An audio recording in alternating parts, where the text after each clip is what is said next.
What's going on, YouTube? Hope everything is going well. Hope everything is going well indeed. Today, we're going to review the week of, I believe, if I'm not mistaken, May 15th through the 20th of 2023.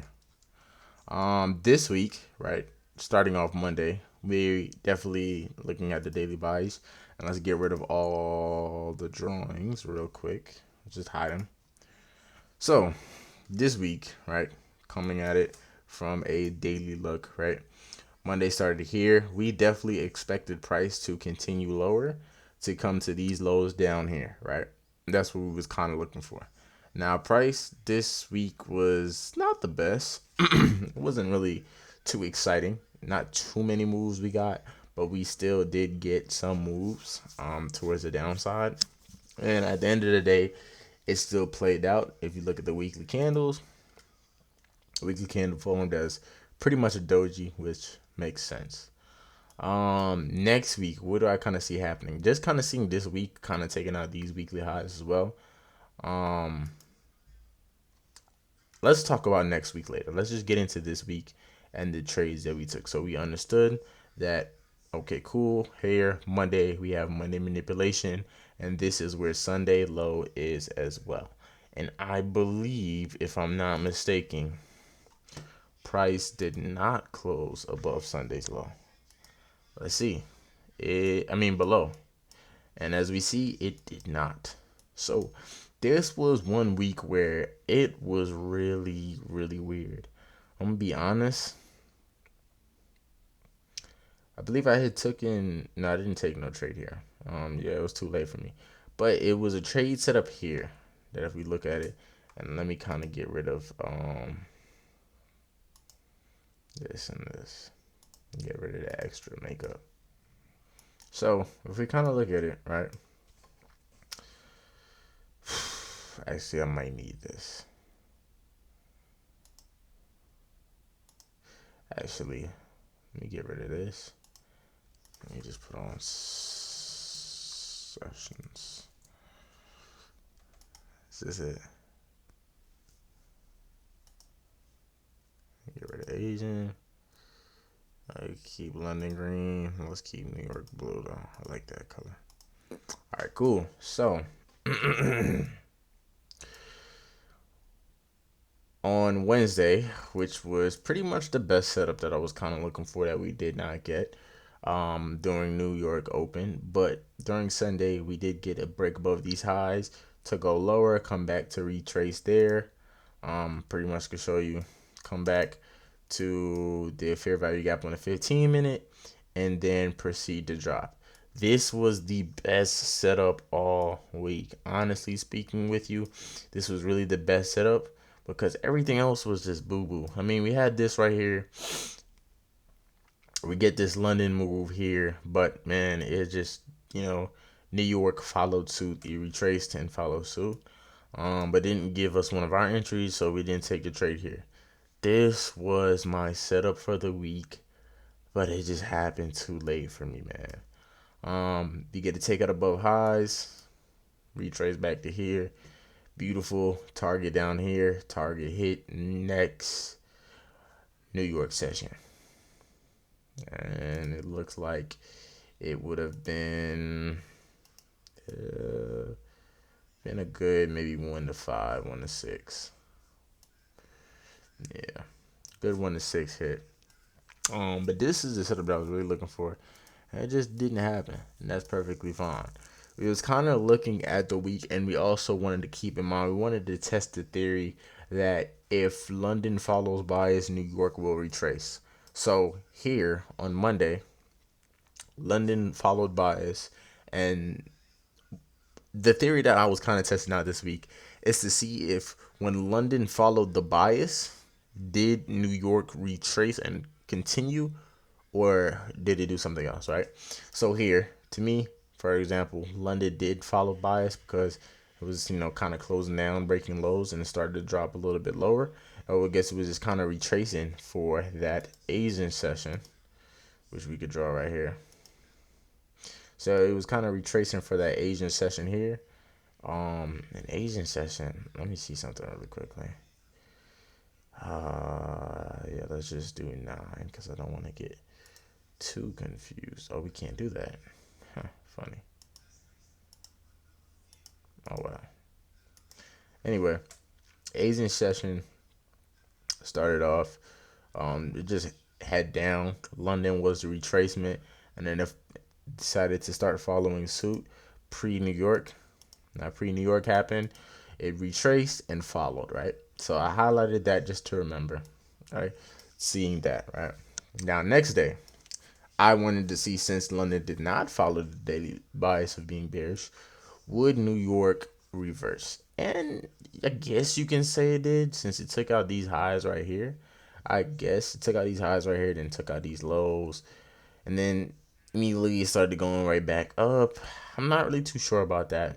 I wasn't really too sure, but I can kind of see why it was going up, because I mean, during this area right here, it did not take these highs.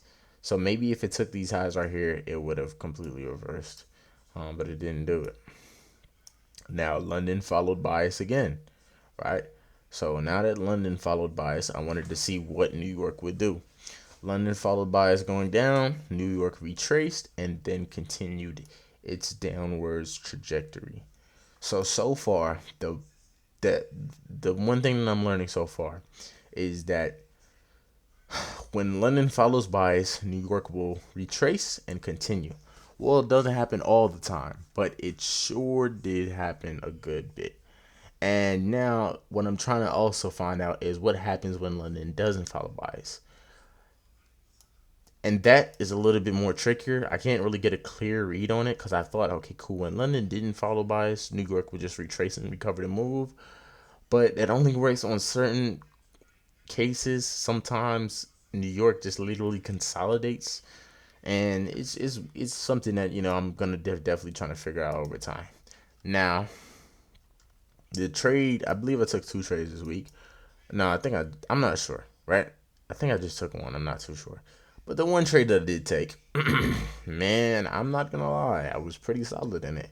I had seen that London was kind of very like lackluster, and it kind of consolidated, and also it didn't follow bias.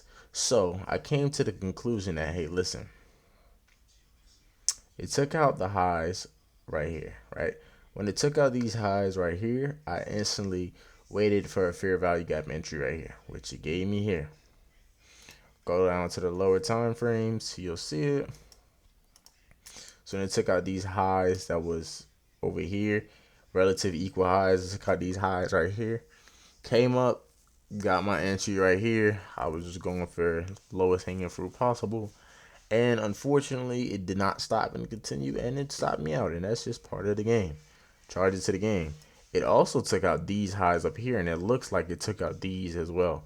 So it followed suit and took out all these highs, and then completely dropped. And things like that happen. So we not too worried about it at all.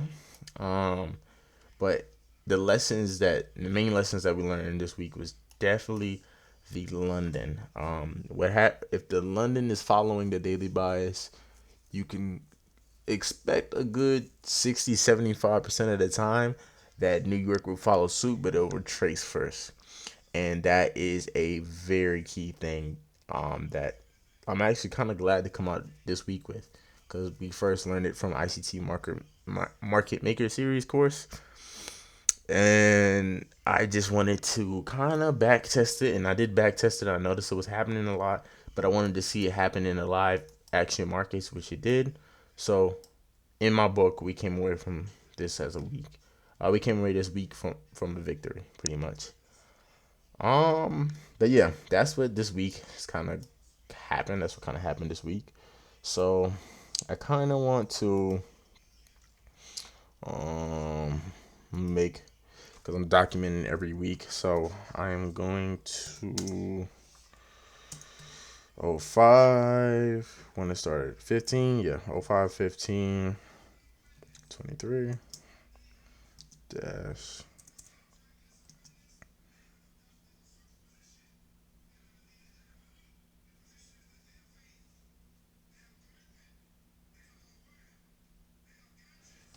05 20, 23. Cool. So I'm gonna kind of mark these up so I can kind of get a little bit of a view. I'm gonna mark this up so I can save it, and then I'm gonna delete all my drawings so I can get a clear drawing for next week. So this is Monday's candle. This is Friday's candle. Let's kind of do this where we can get the full view a little bit.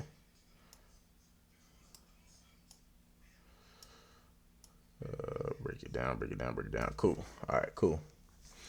Let's get days of the week as well. All right, cool. So let's get rid of that. Setups that kind of see happening. Let's take a screenshot right there. Copy. Paste.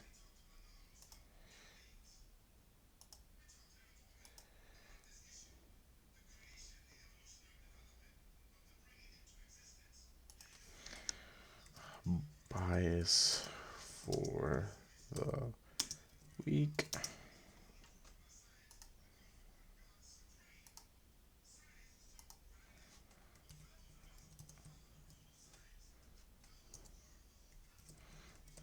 Bearish or both. Kind of like that for bearish. Bullish. Both will use light gray. So we definitely had a bearish bias. But we had our main setup, and I kind of want to draw this out on, when is this, Wednesday? And also, I'm noticing, man, the best, like, I already knew that the setups happen on Tuesday, Wednesday, and Thursday, but I'm noticing that, man, the real good setups happening Tuesday is good because right off that Monday manipulation, so you can pretty much catch the start of the move. Like Tuesday, you caught the highest high on this weekly trajectory. On Tuesday, you caught the highest high. But yeah, Tuesday and Thursdays really are kind of the best moves I'm noticing. Tuesday, Wednesdays, and Thursdays, but I already kind of knew that. But this week, Wednesday had to move, and it's so crazy because if you understand like what direction that weekly candle may head, you have such an advantage. Like, let's say you make your analysis, you already have a 50-50 chance when you come to the markets, but you make your analysis on the weekly time frame, and you kind of like just predict, right? Or kind of just have a guess. Okay, cool. Where may that weekly candle might expand to, as ICT says? Viewing the daily and the weekly as well. And okay, cool. You come up with a bias. Once you come up with that bias, it's like you already increased your odds. If your bias is right, you've already increased your odds like 65, 70%. All you got to do is find the entry, which is absolutely beautiful to me, man, because it just makes trading so easy. Like, even if I really wanted to, understanding that what's happening this week, right? I could have caught entries here if I wanted to. If I just wanted to say, hey, order block here, catch the entry. Well, I'm not really too sure about that, but like, I'm pretty sure if I look on the hourly time frame, like, okay, cool, could have caught this fair value hourly imbalance here. Could have caught this order block here, which was right here. Like, could have caught so many moves just understanding the like bias for the week. So that is really also kind of very helpful. But I want to mark up this, even though I didn't take it, I still want to have it to kind of just be able to memorize what my setups look like. So I'm gonna mark this up as the buy side liquidity. Let's get this out the way real quick. The buy side liquidity here.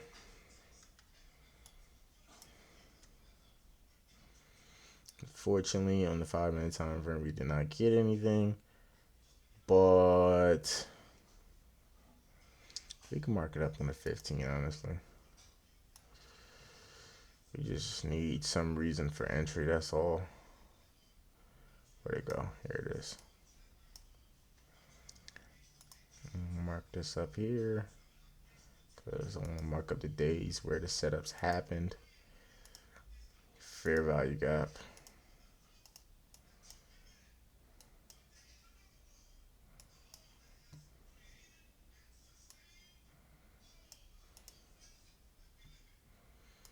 Then you could have had entry maybe right here, because that's where that 15-minute order block is. Stops right above here. And then, okay, cool. Lowest hanging fruit from the daily range, which would have been at this point here to here, would have been the daily range.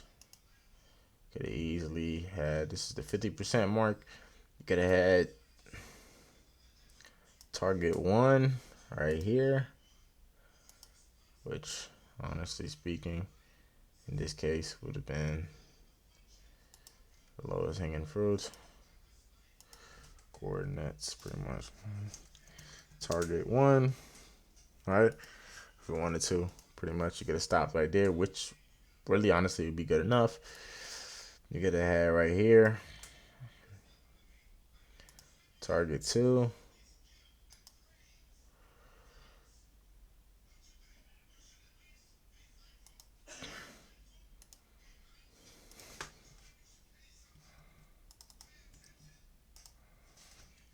Target 2. And then the bottom of the range could have been, could have been target 3. Nobody says you're gonna hold on to all that, but you definitely could have took 50% off here, 75% off here, and close the trade here, right? But I just kind of want to mark that up to kind of just get a view of it for sure. So I can add it to my weekly review chart. And then I'm going to review the trade I took here. This is a fair value gap. Pretty self-explanatory. I can just I'm kind of getting the gist where I can literally just see it and know where stuff, or if it was a setup or not. And the reason also, another reason why I lost the trade is because I didn't follow my trading plan, simply because I noticed something with these challenges. These challenges force you to completely, especially phase 1. Phase 1 of the challenge forces you to really, like, if you're taking the patient role, it forces you to, at the end or the last week, to completely abandon your trading plan. And that's how they make so much money, because phase 1 really should be traded aggressive, because phase 1 you don't have as much time. And that's the biggest thing, because those prop firms know that time is your biggest enemy. Not the okay for traders who are advanced and who don't blow accounts anymore, that prop firm understands that, listen, setups may take longer than a month to happen. And they understand that, hey, listen, that time is what's gonna, like, kind of get to a little bit of the more advanced traders. So that's what I noticed. Like, that last week really forced you to take trade setups that you never even really will ever think of, just because if you're in drawdown, you want to make it to at least break even. If you're, you know, in break even, you want to, or if you're like above in profit, you want to kind of pass that phase 1. And that's what that last week forces you to do.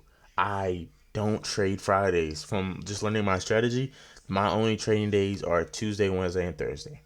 But it's all good, because knowing this and going into the next challenge, I'll be way more equipped. But yeah, that's really that. That's that for this week. Now let's go ahead and discuss what we're looking at next week. Oh man, the clean chart looks so good. Okay, cool.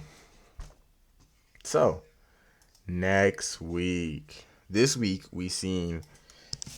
Let's just go ahead and highlight.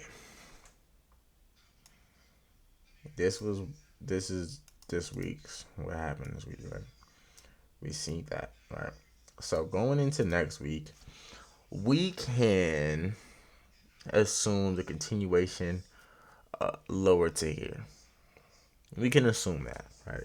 We can assume that price maybe wants to finally take out these lows down here and maybe try to tap into this imbalance. Maybe, if it feels like it. You can kind of try and see if that happens. But these lows right here, we can assume that it's going to be taken out. What I think, what I'm honestly thinking, is that when it takes out these lows and it taps into the zone, I am going to be full blown bearish for the next however long it takes to get up to these highs. Cause man, oh man, I understand that it's going to be a lot of liquidity sitting up here after this run right here. Even though it took out these traders that was still in from here, or any trader that was in from here, I know for a fact once this candle happened, a lot of traders placed their entries here for the sell. And probably caught this move right here, which is really good, just because it's a very strong resistance. So I'm definitely looking for it, seeing that now that we have highs here, now we have highs here. Next week, what is next week? May 20th, so it's gonna be the 22nd through the 27th. I really want to see this week. I don't want to see playing around. I want to see by Tuesday or Wednesday morning these lows taken out. But I know I'm not in control of the markets. Who knows may happen. I just know for me, I'm not trading until these lows get taken out. Or I'm not taking any buys till these lows get taken out. So hopefully Monday we see a continuation of a bullish candle breaking above these highs and clearing out this liquidity. And then Tuesday we get a down candle, down candle, down candle. And hopefully this week has enough momentum just to break through, even if it's this low or this low. I kind of want to see a breakthrough because this is what? It's not even that many pips to conquer this low. What is it? Yeah, a 20 pip stop rate will get rid of all that. And once that happens, I'm pretty much gonna be complete bullish. Completely bullish. And yeah, so this week I want to see it. Or this week I'm kind of looking for price to move lower. Again, I'm expecting Monday manipulation to happen. It may or may not happen. Who knows? But I'm definitely want to see it kind of happen. And then I want to see the power of three on the weekly formed on the daily. So as you can see, the power of three open here, accumulate, manipulate, uh, power of three right here. Now is no, my bad. Accumulating orders here, manipulation, distribution, and close. Right. So open, high, low. It looked like the high was made on Tuesday and the low was made on Thursday. Is this true for the last week too? No, the high was made on Wednesday and the low was made on Friday. The low was made on Monday and then the high was made on Friday.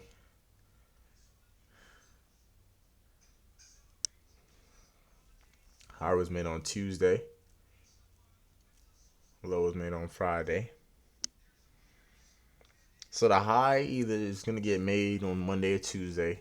We can expect Monday, Tuesday, Wednesday, and is it the low is gonna be get made on one of those days.